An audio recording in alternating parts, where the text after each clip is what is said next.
Donald Trump has introduced tariffs for all countries, and even though Singapore got the lowest, we might be the most affected. So before we see why, let me show you a video of the main man revealing the tariffs.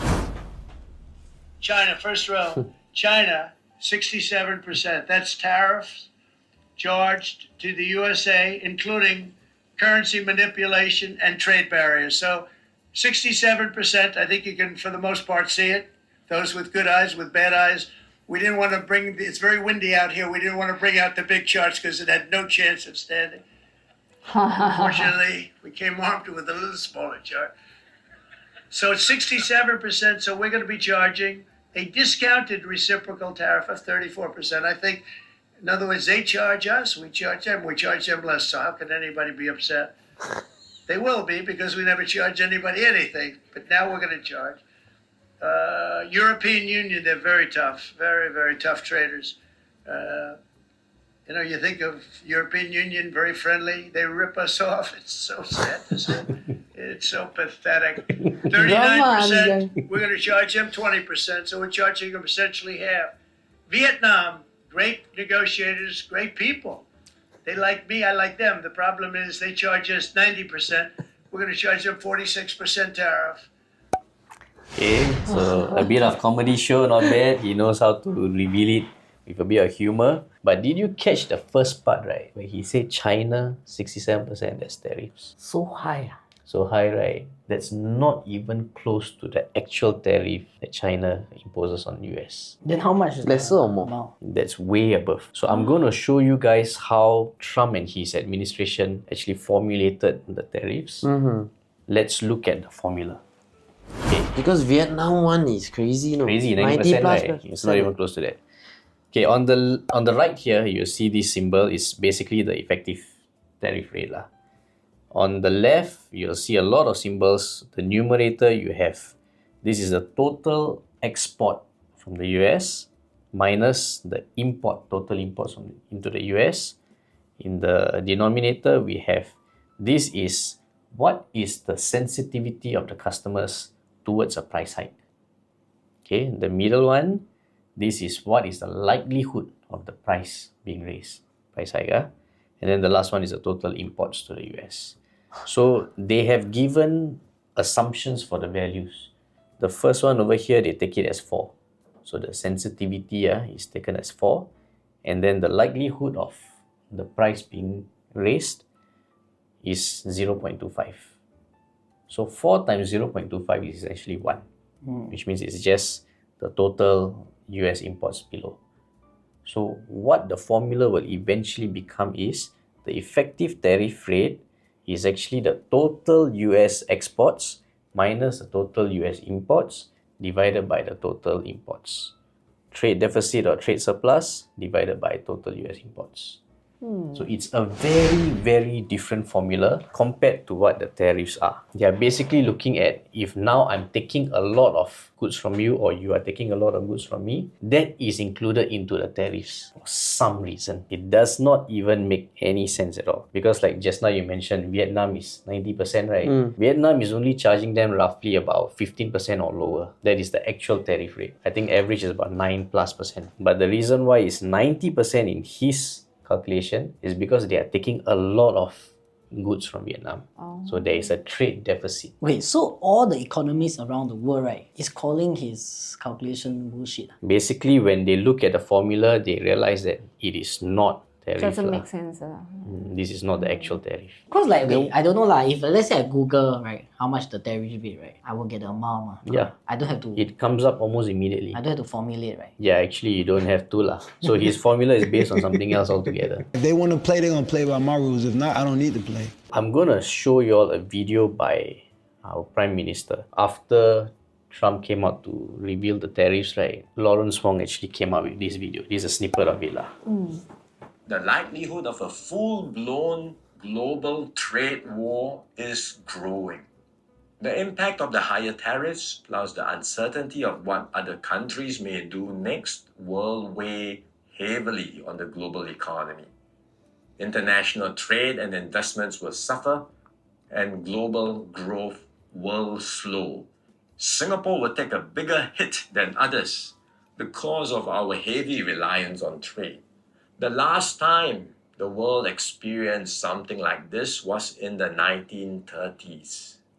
Trade wars escalated into armed conflict and eventually the Second World War. No one can say how the current situation will unfold in the coming months or years.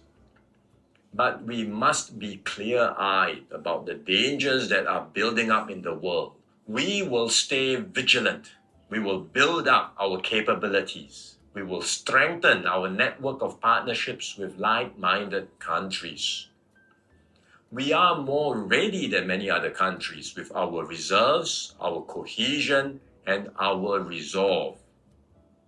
But we must brace ourselves for more shocks to come. The global calm and stability we once knew will not return anytime soon.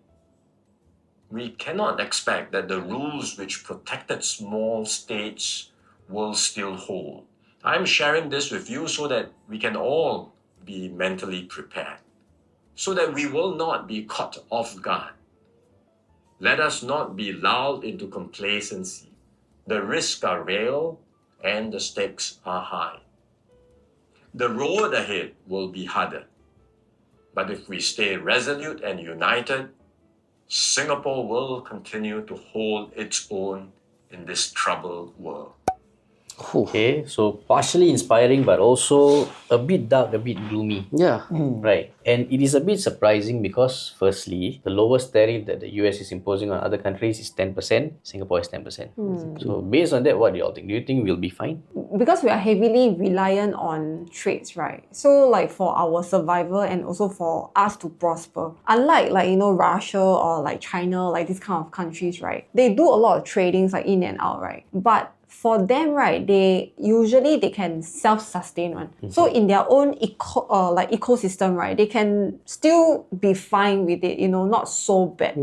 But for Singapore, right, I'm afraid that we don't have that kind of luxury. First of all, right, we take almost all the things right from everywhere else. And then we also sell to people, we also export, right? But the thing is that we are so heavily reliant on trades, right? And now everywhere is like slowing down or stopping, right? Because now with all the uncertainties, right, we may get a very severe hit. It's true lah. If they play their own trade wars, and then we are caught in mid-fire. Yeah, the moment countries start to engage in trade war, they will want to deal with others less also. Yeah. So everyone try to protect themselves. Okay, just now, right, Lawrence Wong also said there might be a dark time will be coming soon. But he mentioned that Singapore, right, is actually quite prepared to face these challenges, right? And the opposition always say, hey, why do we need to buff up our reserve? Like James, why don't we cut down our rate of returns, right? And then give it back to the people. Yeah, give it back to the people. Build on other things. James never account for situation like this. Unforeseen situation that might happen around the world. Actually, nobody can account for. Yeah, but at least you plan. You plan for a dire situation like this. Yeah. Yes, correct. And that's why, right, I believe our government, right, is good, right, because we plan for situation like this. Like, if let's say trade wars do happen, we do not have natural resources, we definitely need to import from other countries. What we have money. You want money? You come to us. I can be able to pay whatever tariff that you impose on me. Tariff? Now you 3.5, you still tariff. I take lah. Yeah, that's the thing. Yeah. Shut up and take my money. Imagine Singapore is a ship navigating through global waters and the tariffs are like the storm. What kind of captain would you like navigating your ship? Okay, I think the answer will come, right, if we ask ourselves, who would we trust more? A party that has navigated through troubled waters, we have seen results, and we actually are crowned one of the better countries. Or the opposition in this sense, where they have no experience in navigating the country through troubled waters. And I can't help to think also, right, Lawrence Wong, the video is a bit like what you say, gloomy and dark, right? Do you think it might be a GE move or not? How is it a GE move? Everybody know what. If you ask the question to even opposition supporters, who do you trust more when it comes to this type of economical chaos? They will say BAP. Might lah, okay. But the majority don't think so. He thinks he's planned better. But the minority will know that our government will bring us through lah. So if that's the case, then painting this situation in a darker light than it should, right? Okay, in kind of a light, right? Does it let people feel like, hey, shit is about to hit the fan when the election comes? Maybe this year I vote for somebody who can navigate us through this. This is not the craziest idea. Do you all feel the same way? I don't know if it is right, it's a smart move lah. But I feel that my time in school, right, we always say Singapore got no natural resources. And if it's gonna escalate to a global trade war, right, whatever he say, right, might happen. Yeah. So In that scenario, then who do you want leading your ship? What do you guys think? If let's say what Lawrence Wong believes could happen would happen, who do you want navigating your ship? Let us know and we'll see you in the next episode. bye.